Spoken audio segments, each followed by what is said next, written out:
quiero escuchar tu voz.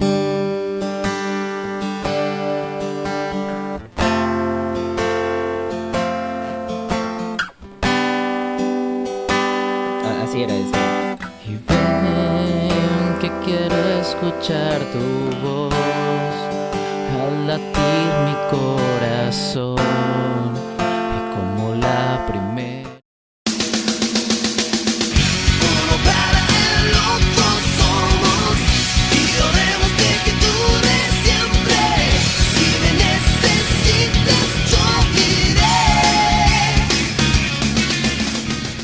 Bueno, hola a todos nuestros amigos que nos acompañan en este momento. Hoy estamos con mi amigo Jorge Medina. Quiero hablarles acerca de qué es la adoración. Entonces, si tienen alguna definición que ustedes quieran aportar, lo pueden dejar ahí en los comentarios. Y vamos a hablar esta noche acerca de la adoración. Bueno, hola a todos. Gracias, Cristian. Gracias a Patricia por la oportunidad de estar aquí. Gracias a Dios también por esa oportunidad de venir hoy con ustedes. Sí, es un tema, la adoración es un tema súper chévere, más nosotros que participamos en la iglesia como músicos. Entonces yo creo que es un tema que tenemos en las venas, ¿no? Que llevamos en las venas desde que Dios nos dio ese talento y ese permiso para servirle a Él, ¿sí? ¿Cómo podemos decirlo? Ese honor de estar allí parados en el altar, aunque el altar es en todo lugar. Entonces, lo decía ahorita una amiga, la adoración es eso que nos acompaña a todos lados, desde que tú te paras hasta que vuelves a la cama. Entonces, todo lo que haces durante el día es adorar a Dios con todas las acciones que hacemos, ¿sí? Con lo que digamos, con lo que vivimos, con lo que de pronto pensamos, con lo que hacemos con nuestras manos, lo que vemos con nuestros ojos, lo que oímos con nuestros oídos. Todo hace parte de la adoración y más aún allá es lo que nuestro corazón expresa hacia Dios, ¿no? Todo eso es la adoración. Entonces la adoración, tal vez hay una definición que van a encontrar ustedes en el diccionario, que seguro lo van a encontrar, pero la adoración en sí es esa conexión que tenemos nosotros con el Señor y que a través de lo que vivimos le damos a Él o le entregamos a Él. Yo también quería decir que la adoración es como cuando le presentamos una ofrenda a Dios, pero nosotros nos convertimos en esa ofrenda. O sea, nosotros reconocemos su grandeza, que solamente de pensarlo nos volvemos como ceniza, como nada, como algo que fue consumido para poderle ofrecer algo a Dios. O sea, porque Dios es tan grande que no podemos hacer nada, sino que decimos como que me entrego todo y eso es lo que te puedo dar. Sí, fíjate que algo, cristiano, importante es que la primera vez que se nombra la palabra adorar en la Biblia era cuando se iba a cometer un asesinato. Creo que en alguna vez lo habíamos hablado, y era cuando Abraham va a ir a sacrificar a Isaac, ¿sí? Y él le dice a sus criados, le dice: hey, espérenme acá, nosotros iremos con el muchacho, adoraremos y volveremos. Pero ese iremos con el muchacho en su cabeza o en su corazón era que voy a ir a sacrificar a Isaac, voy a ir a llevar a Isaac a sacrificarlo porque fue lo que el Señor me pidió. Pero ahí es donde él por primera vez nombra y dice: hey, vamos a ir con el muchacho, vamos a adorar, o sea, vamos a rendir allá, yo voy a rendir allá todo lo que tengo, que es mi hijo, el hijo de la promesa, el hijo que Dios me prometió tanto, voy a ir a entregarlo. Entonces la adoración es esa entrega, ¿sí? Si podemos asimilarlo así. Entonces Abraham dice: hey, vamos a ir a adorar y volveremos. Entonces es esa entrega que tenemos con el Señor, donde, como tú lo dices ahorita, nos volvemos nada, o sea, rendimos, nos derretimos ahí al Señor. Esa es la verdad de la adoración. La adoración para un músico es como algo más personal, o sea, ¿es más fácil para un músico adorar o qué relación tiene esto de los instrumentos, de hacer los notas en el piano, la guitarra, para que nos conecte esto con la adoración? Bueno, pues algo chévere de la adoración es que los que somos músicos se pensaría que podemos tener esa conexión de adoración más fácil, ¿no? Se puede pensar, ojo, podemos pensarlo, no es que vaya a ser así, porque si vemos en la Biblia, tal vez la gente que adoraba al Señor no todos eran músicos, ¿sí? pero sí habían casos como David, que es el dulce cantor, pero tal vez otras personas adoraban a Dios, como lo decíamos ahorita, a través de su manera de vivir, a través de su actuar, si rendían esa adoración a Dios sin ser músicos. Pero ahora, viéndolo ahora desde nuestro punto de vista, de nosotros como músicos, ¿sí? A veces no es tan fácil conectarnos con el Señor, porque uno a veces vive tantas cosas, ¿sí?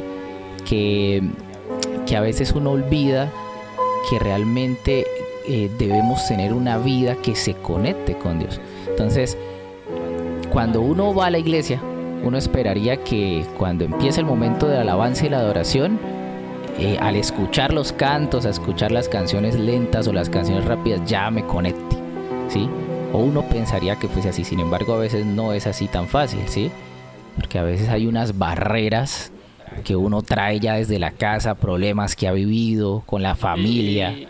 Y yo quiero decir algo, a veces como músicos, o los músicos llegan y está el momento de la alabanza, de la adoración, y se convierte en un dolor de cabeza porque si no todos están haciendo las notas de manera correcta, si está tocando el de la batería lleva bien el tiempo, o si el de la guitarra está haciendo las notas que se le indicaron, o sea, se convierte en un estrés, pero a la iglesia no le importa si está sonando bien o mal, ellos se conectan con Dios, y muchas veces todo esto pasa a un segundo plano. Y lo importante es que nos conectemos con la presencia de Dios, y a veces fallamos en eso, en que estamos más pendientes de las notas, de los acordes, que en realidad vivir la experiencia de adorar a Dios. De adorar, exacto. Por lo que tú dices, porque a veces uno está más conectado es con lo que estamos viviendo acá, de que cuál nota sigue, cuál canción sigue, qué estrofa sigue, qué coro sigue, y no como, hey, ven, esto ya sé que vamos a hacerlo, pero yo vengo es a conectarme y a darle mi momento a Dios, ¿sí? Fíjate que los cultos normalmente tienen dos momentos, ¿no? Uno en el que uno viene y se conecta con Dios para uno darle a Él todo, que eso es la adoración, alabanza, o el momento del devocional, como lo llamamos nosotros, ¿sí? Y dos, luego viene la prédica, que es donde nosotros recibimos de Dios. Claro está que durante la alabanza y la adoración suceden todas las cosas, como dice el corito viejo, suceden cosas maravillosas, hay libertad, hay sanidad, hay de todo, ¿sí? Y uno como músico lo que espera es que mientras uno pase, mientras el Señor lo usa allá, eso sea lo que suceda, que la gente se pueda conectar con Dios, olvide los problemas que queden allá en la puerta de la iglesia, y dejen eso a un lado para que realmente tengan esa conexión con el Señor, ¿sí? Uno como músico lo único que quiere es eso, que cuando uno esté tocando, por ejemplo en mi caso, la guitarra, el piano, ustedes, la batería, Dios empiece a moverse, ¿sí? Que uno sea ese instrumento. Por eso a veces yo creo que muchas veces cuando uno ora antes de un culto, Señor, que yo pueda ser esa vasija o ese instrumento tuyo, para que durante el devocional tú ores, tú hagas algo, tú te muevas, tú toques vidas. Porque hay mucha gente que llega a la iglesia tan cargada que cuando empieza la canción, ahí empiezan a soltar todas esas cargas.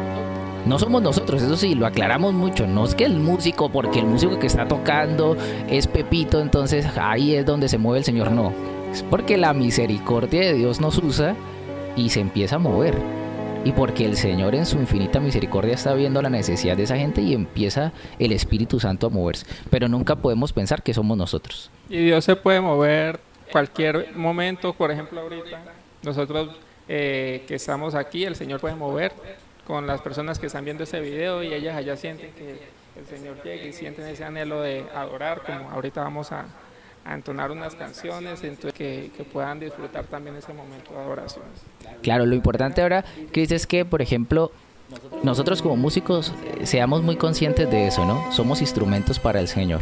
Como músicos a veces nos creemos los chachos de la película, y entonces simplemente decimos, bueno, ya va a empezar el culto, ya va a empezar aquí el show. Entonces vamos a pararnos allá, yo ya me voy a parar con mi guitarra, tú te vas a parar en el piano, el de la batería, entonces no, listo. Y olvidamos que antes de todo eso, primero que no es un show, ¿no? Pero que antes de todo eso yo tengo que tener un tiempo de una búsqueda con el Señor, porque yo no puedo ir a pararme allá y esperar que el Señor me use si yo antes no he rendido mi vida con el Señor, o si no he tenido un contacto con el Señor.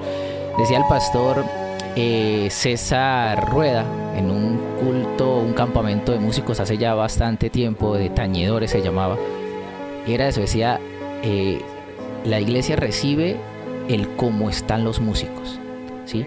Entonces puede que no el 100%, ¿sí? Pero si un músico no está conectado con el Señor, pues la iglesia va a percibir eso durante el devocional y tal vez también le va a costar, tal vez, conectarse con el Señor. Ojo, no es que sean todos los casos, ¿no? Pero sí, una gran influencia en lo que pasa durante el devocional lo tienen los músicos, ¿sí? ¿Cómo está la vida de los músicos? ¿Cómo está la vida de oración, de su intimidad con el Señor? ¿Qué es lo que llega a ese momento para que también, así como ellos se conectan, el pueblo también se conecte, ¿sí? Pero entonces volvemos a lo mismo. A veces nos creemos los chachos, nos creemos, como dice la última Coca-Cola, y yo no necesito ya de ensayar, yo no necesito orar, yo ya simplemente sé que las canciones son 4 notas, entonces me paro allá, así como venga, sin ni siquiera alcanzarme a arrodillar, sino que allá me paro y allá le doy a las 2, 3, 4 canciones que vienen, y ya con eso yo creo, o yo me creo que con eso es suficiente, ¿sí? Pero vemos en la Biblia que los mismos de la Biblia, los mismos héroes de la Biblia, a veces le decían, Señor, pero ¿quién soy yo para servirte? O sea, tenían esa mentalidad, ven Señor, pero pues yo necesito buscarte, yo no soy nadie como para poderte servir. Y así mismo debemos decir, bueno Señor, habrían muchos que pueden ser mejor que nosotros, pero si tú nos llamaste a nosotros, bueno Señor, yo me voy a esforzar, y ese esforzar es buscarlo, ¿sí? Antes de ir a pararme allá, ¿sí? Ensayar antes de ir a pararme allá, y no pararme como venga, ¿sí? Eso es importante y que lo tengamos todos presente. Que a veces cuesta por cosas de la vida, porque trabajamos, porque somos papás, porque somos esposos, porque tenemos que estudiar, muchas cosas, en fin, pero que nunca se pierda ese momento de buscar al Señor antes de, si de pronto durante la semana me costó, pueda el día que voy a participar, buscarlo antes de decir, bueno Señor, vengo a tener mi momento contigo para que tú me puedas usar, para que tú me puedas limpiar, y ahí sí pasar con un corazón dispuesto para adorarte y exaltarte. Bueno, y también para ir concluyendo, también tenemos que ver que cuando nosotros adoramos a Dios, pues nosotros somos como los más beneficiados. Nosotros fuimos creados para adorar a Dios. Entonces ese es como nuestro propósito, y en nuestro ADN, en nuestro instinto siempre va a estar ese impulso de quererle rendir tributo, pero muchas veces las personas se alejan de Dios y rechazan a Dios, no quieren reconocer a Dios, pero hay ese deseo de adorar y terminan adorando otras cosas que no que son completamente contrarias a lo que es Dios y su palabra. Entonces, adorar no es algo de locos, no es algo de que esa gente vaya a gritar y a llorar y a sufrir, no, o sea, eso es como lo que nos da adorar, es lo que le da sentido a nuestra vida. Para mí, adorar es todo en mi vida. Esa es una canción. Entonces, como digamos, bueno, ya el tiempo se nos ha ido terminando, entonces vamos a acabar este video pues adorando, así como empezamos. Entonces no sé si queda otra cosa que... Sí, sabes que sí, Cris, hay algo importante de pronto para todas las personas que están ahí, y si son músicos también, súper importante, y es que cuando lleguemos al cielo, el Señor nunca nos va a preguntar cuántos solos de guitarra hicimos, nunca nos van a preguntar cuántos slaps de bajo hicimos, ¿sí? Nunca nos van a preguntar cuántos remates de batería hicimos, o si la voz de nosotros tuvo un alcance impresionante, un registro impresionante. Nunca nos van a preguntar eso. O sea, el Señor nunca nos va a llegar a preguntar, hey Jorge, ¿cuántos solos alcanzaste a hacer? No. Yo creo que lo que el Señor va a querer decirnos es, oye, ¿cuántas veces te conectaste conmigo en adoración? ¿Sí? Y a veces no necesitamos mucho para conectarnos con el Señor, sino que realmente lo que necesitamos es la unción de Dios en nuestras vidas para eso mismo, ¿sí? A veces decía un hermano que ya no está con nosotros, ya el Señor lo llamó, decía, una voz ungida es mucho mejor que una voz que alcance registros altos, ¿sí? Entonces cuando nosotros como músicos tenemos esa unción de Dios y ese toque de Dios y realmente nos conectamos en adoración con Dios, las cosas cambian. La gente que viene con sus cargas, las suelta, ¿sí? Los endemoniados se tienen que ser libres. Y es cuando usted de pronto en medio de un culto usted empieza a escuchar una canción y usted siente como que el corazón se le empieza a arrugar y empieza usted a llorar. Y usted puede decir, pero ¿por qué estoy llorando? Pero ¿cómo así? ¿Yo por qué? O usted empieza a olvidar sus problemas y a encontrar esa paz de Dios. Pero eso solo se hace cuando olvidamos, vuelvo y le digo, que somos el chacho de la película y empezamos a entender que es Dios usándonos y que tenemos un corazón dispuesto de adorarle a Él. Un corazón con Dios. Dios no está buscando los músicos más expertos o estudiados, sino que Dios está buscando es adoradores, gente que realmente se conecte con Él, gente que sea capaz de abrir su corazón y conectarse con Él. Así usted se sepa 3 notas, ¿sí? Así solo sepa una canción, pero cuando usted se logra conectar con el Señor, todo es totalmente distinto y el Señor se va a mover ahí. Amén. Bueno, y ya concluyendo, muchas gracias por acompañarnos. Esperamos que les haya quedado algo de este mensaje que queríamos transmitir. Y gracias a Jorge por acompañarnos, esa invitación que le extendimos y que él muy amablemente no cobró nada, solo lo de la comida y los transportes. Y vamos a seguir haciendo estos videos para que vamos a seguir invitando a más adoradores que vengan y nos cuenten sus experiencias. Entonces, muchas gracias por acompañarnos. Dios les bendiga. Gracias, chao, Dios les bendiga.